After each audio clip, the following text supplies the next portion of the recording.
So on Monday, I talked about my top 5 offenses. Today, I'm going to be doing my top 5 defenses. Like I said, Friday, I'm going to be doing my top 5 teams entering in the NFL season next year. Monday will be my top 5 headlines, and then I'll be doing my predictions for the AFC and NFC next week on Wednesday and Friday. So stay tuned. So when I did my top 5 offenses, I told you guys two of my biggest things that I took into account. And I take a lot of time when I do these. Like, I look up depth charts, I look at stats, I look at contract years are a big thing, especially guys trying to get a contract for next season. But division, offensive line, and quarterback were my three biggest things I took into a factor when I was figuring out my top 5 offenses. With my top 5 defenses, because defense to me is it's just more of a physicality thing.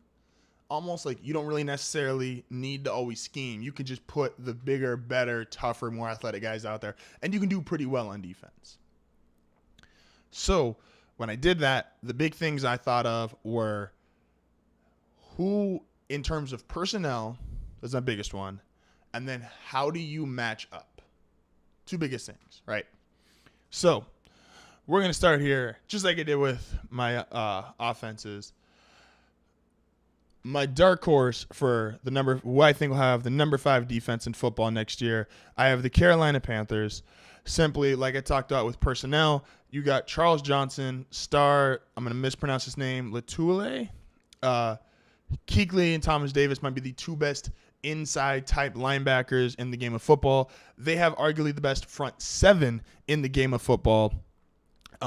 I also think they'll be having a huge bounce back year because they have too many guys who are too talented, who were injured last year, had a bunch of other off the field issues, but a bounce back year after coming off their Super Bowl season. The only thing they're really lacking that you can make a case that they'd be the number 2 or number 1 defense like they were 2 years ago is their secondary post Josh Norman is just really a struggle. But they do scheme very well, and like I said, they do so well in their front 7, they make up for a lot of back issues they have on the back end. Number 4, Minnesota Vikings. This to me is 1A, 1B with the best scheme in football. If you actually look at the Minnesota Vikings roster and their depth chart, they really don't have a lot of guys who just jump off the page or just flash off the TV when you're watching them. They have 2 true superstars, though, on defense, and Harrison Smith and Linval Joseph, both dynamic playmakers, both really funny guys, actually. When I was looking stuff up, really funny. But they are probably the most solid you can have as a defense. They are front 4, linebackers, secondary. They are just really solid, good scheme. I think they were top 5 last year, but obviously fell off towards the end. I think they're going to figure out how to sustain that for the duration of the season.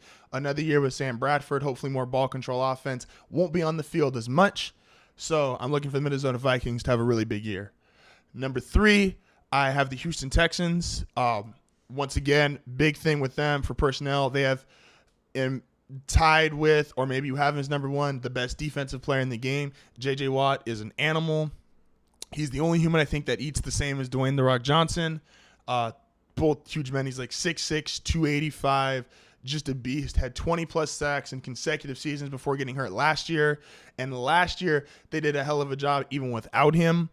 They have probably the most above-average players. They kind of have the same situation in Minnesota where it's not a lot of guys you're going to sit there and say are Pro Bowl level or All-Pro level, but just really good guys. Whitney Merciless, Brian Cushing, Kareem Jackson, Jonathan Joseph, Jadeveon Clowney, who I'm not as high on as a lot of other people are.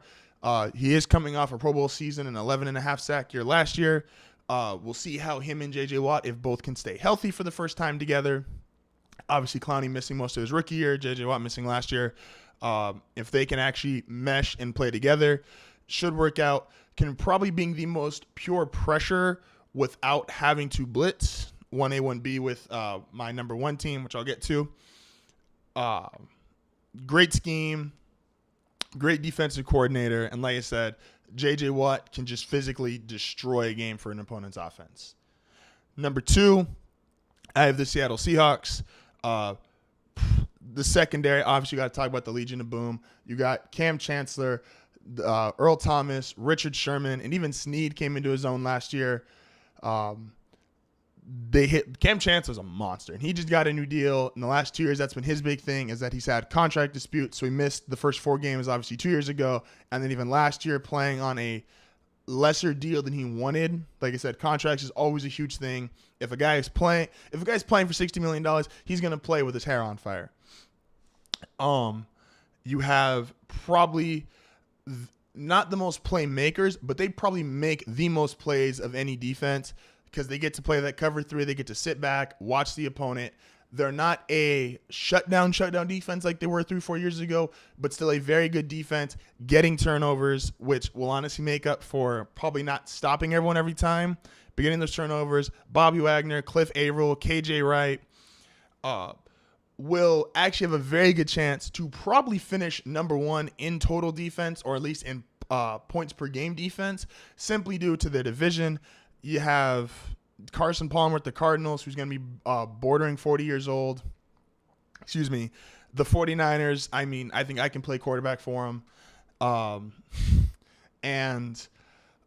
Just weak division. The NFC as a whole has been pretty weak the last year or so. And then my number 1 team, and probably people are going to call me a homer. It's fine.